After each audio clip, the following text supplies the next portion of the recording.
আসবে শেখ হাসিনা আমাদের magical lady আমাদের জন্য কি ম্যাজিক দেখাবে সাংবাদিকরা যাতে আমাদের সমালোচনা করতে না পারে সেই জন্য ভারতকে বাংলাদেশ বিক্রি করার একটি ষড়যন্ত্র চালে এই দেশের মানুষের যারা সব সময় অপপ্রচার চালায় তাদের একটি মুখরোচক গল্প। সব আছে, দাম কেন, এই কেন, সেই কেন, এগুলি দুষ্টু প্রশ্ন। তাদের বেঁচে আসা অনেক দল আছে, কিন্তু আপনার দলটি জীবিত দল, তারা বিরোধী দলের ভূমিকা রাখে, সরকারের ভূমিকা রাখে। অর্থ পাচার নিয়ে আপনার কাছে জানতে চাই। অর্থ পাচারের সবচেয়ে বড় মহোৎসব আমরা দেখেছি হাওয়া ভবনের মাধ্যমে, যদিও তারা এখন অর্থ পাচার নিয়েই কথা বলে। আপনার মতন ধী শক্তি সম্পন্ন মেধা সম্পন্ন জ্ঞানী প্রাজ্ঞলোকের কাছে কোনো প্রশ্ন করার অধিকার আমার নেই। সবাই এমন ভাবে তাকায় যে আমরা আসলে আদার ব্যাপারই জাহাজের খোঁজ নিতে গেছি, কিন্তু এবার মনে হয়েছে যে না, আমাদেরও জাহাজের কারবার আছে। আপনাকে অনেক ধন্যবাদ। এবার আপনার সম্মানটা দেখে G20-তে আমরা গর্বিত। আপনার উপরে যে বইটা দিয়েছিলাম সেটার টাইটেল ছিল Sheikh Hasina on the right side of history. আপনি এই নির্বাচনে জিতে আমার সেই টাইটেলটা যে ঠিক সেটাই প্রমাণ হলো। সুর দিয়ে বলো। আপনাকে আমি ঘরে গিয়ে সুর দিয়ে বলবো। আমি দেখি আমাদের তো এত ফল ফসল উৎপাদন হয়, আমাদের তো কোনো ফসলের ঘাটতি নেই। এই উপমহাদেশের সবচেয়ে বড় গণতান্ত্রিক রাজনৈতিক দলের সভাপতি হিসেবে তার 75তম বার্ষিকী পালন করলেন। এত প্রোডাকশন বাড়ছে, কিন্তু তারপরেও বাজারে অভাব কেন? মিডল ক্লাস যে কত বড় হয়েছে, যারা ডিম খাওয়ার স্বপ্ন দেখে না। কোনো টাঙ্গাইলের শাড়ি, এটা সফিপুর, এটা নাম দিতে পারো সফিপুর সিফন। বাহ। ভারতীয় গণমাধ্যম একটা অর্জন দেখেছে, সেটি হচ্ছে আপনার জামদানি কূটনীতি। সালামু আলাইকুম প্রিয় দর্শক, শুভেচ্ছা নিন। প্রিয় দর্শক, আপনারা একটা ভিডিও দেখতে পেলেন। আপনারা জানেন যে এই উপদেষ্টা ফারুকীকে প্রশ্ন করার কারণে 3টা সাংবাদিক তাদের চাকরি হারিয়েছে। অর্থাৎ দেখতে পেলেন যে পূর্বে এই একই সাংবাদিকরা কেমনভাবে প্রশ্ন করত, কেমন সুরে প্রশ্ন করত, তাদের বাচনভঙ্গি, কথাবার্তা, with the passage of time, সময়ের প্রেক্ষিতে মানুষের এই যে কথাবার্তার ধরন, প্রশ্নের ধরন যে চেঞ্জ হয়, তারই একটি দৃষ্টান্ত আমরা দেখে আসব। তার আগে একটি ছোট্ট কথা বলি যে একই সাংবাদিক তারা কিভাবে প্রশ্ন করেছে আপনারা নিঃসন্দেহে দেখতে পেয়েছেন। আমরা আরেকটি ভিডিও ফুটেজ দেখব, যে সেখানে দেখব যে এই একই সাংবাদিকরা কিভাবে তারা এই উপদেষ্টা ফারুকীকে প্রশ্ন করে। প্রিয় দর্শক, কথা বাড়াবো না, চলুন ভিডিওটি দেখে আসি। Please do your own research. Yeah well informed question with please. Yeah আমি এই বিষয়ে আর বলতে চাই না। ব্যক্তিগতভাবে বা একজন সাংস্কৃতিক প্রতিষ্ঠানের সাথে কি মনে করেন? এটা কি ঠিক হলো নাকি একটা মানে সমস্যা আরো দীর্ঘায়িত? মানে কোন সমস্যাটা বুঝি? এই যে একটা মোটিভ যেটা তৈরি করলো, একটা মোটিভ, এটা একটা কার মোটিভ? সাবেক প্রধানমন্ত্রী। এবারে নববর্ষের মূল থিমটা কি ছিল? এবং নববর্ষে আমরা যেটা বলছি সবাই মিলে, নববর্ষের থিমটা কি ছিল? আমি প্রশ্নের উত্তর দেন, নববর্ষের থিম কি ছিল? না, what was the theme line? হ্যাঁ,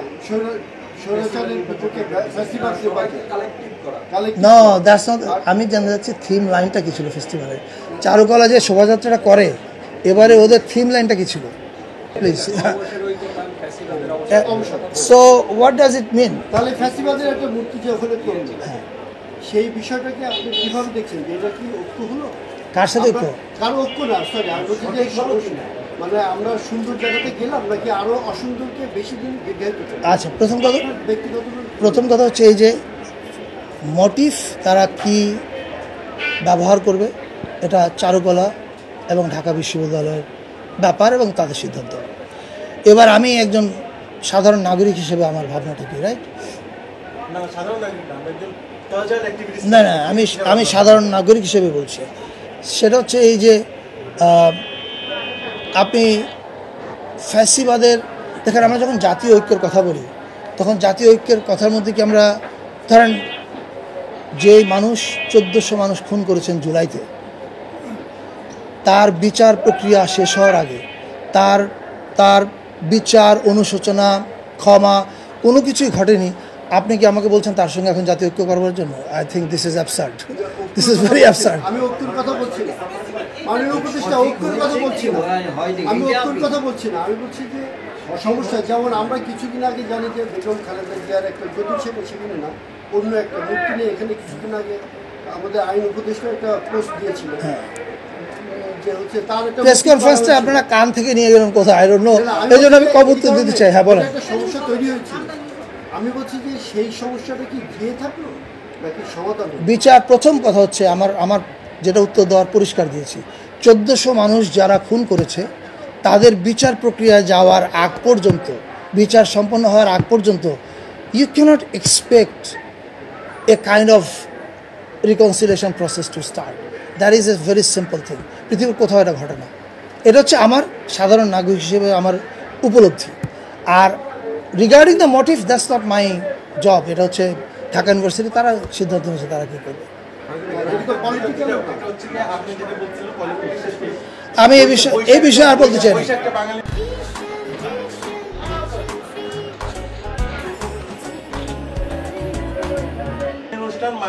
মারমারদের অনুষ্ঠানের নাম হচ্ছে সাংগ্রাই, তারপর মুরংদের অনুষ্ঠানের নাম হচ্ছে অন্য আরেকটা বাঙালির অনুষ্ঠান। বাঙালির অনুষ্ঠান এটা পয়লা বৈশাখ মানে ওটা বাঙালির অনুষ্ঠান ছিল, এটা অন্যরা নিয়ে আসতেছেন আপনি, সেটা আলাদা আলাদা প্রসঙ্গ। 2 নম্বর হচ্ছে আপনি যে 1400 মানুষ নিলেন, অবশ্যই যখন এই 1400 সংখ্যাটা তো একটা আপনার কাছ থেকে যারা পলিটিক্যাল রেদরি বলছে তারা 1400 বলবে। I'm talking about United Nations report. Hi, please do some research. I'm talking about UN report.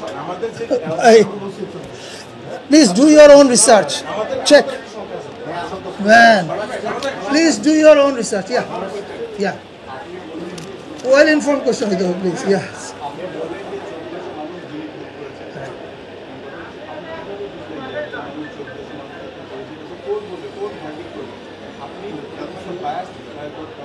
তার এখন আপনাকে প্রশ্ন করি, 71 সালে মুক্তিযুদ্ধের পরে আপনার মতো একজন সাংবাদিক যদি এসে বলতেন, কি করে আপনি আমাকে বলছেন এতগুলো লোককে পাকিস্তানিরা মেরেছে, এটা তো কোর্ট ভার্ডিক্ট দেয় না এখনো।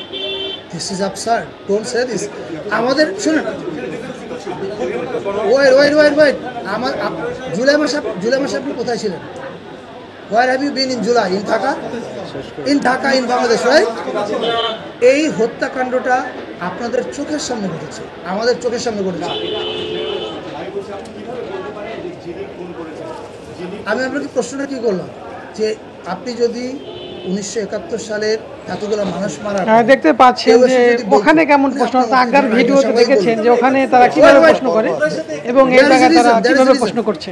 শেষ করি, আপনি যখন এখন প্রশ্ন করছেন, প্রিয় দর্শক, একটা কথা আছে যে সত্যের ভক্ত নরমের জম। একজন সাংবাদিক যদি বসে এই প্রশ্নটা করতেন, ধরেন ওই সময় আওয়ামী লীগের সংস্কৃতি মন্ত্রী যিনি ছিলেন, প্রিয় দর্শক দেখতে পেলেন যে বলছেন এই সাংবাদিকরা এটা তো এখনো কোর্ট প্রমাণ করেনি, আপনি কেন বলছেন? আগে কেমন ভাবে প্রশ্ন করেছেন?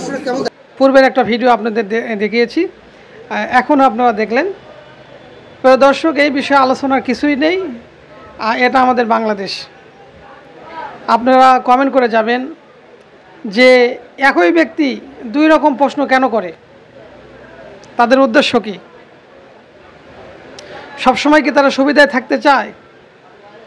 যেদিকে পানি পড়ে সেই দিকে তারা ছাতা ধরে, অর্থাৎ একটু সুবিধা পেলেই তারা হয়তো সামনে কোনো আশার আলো দেখতে পাচ্ছে, যে কারণে তারা আবার সেই পূর্বের ন্যায় প্রশ্ন করা, অর্থাৎ পূর্বে যাদেরকে ফ্ল্যাটারি সুরে প্রশ্ন করেছিল, ঠিক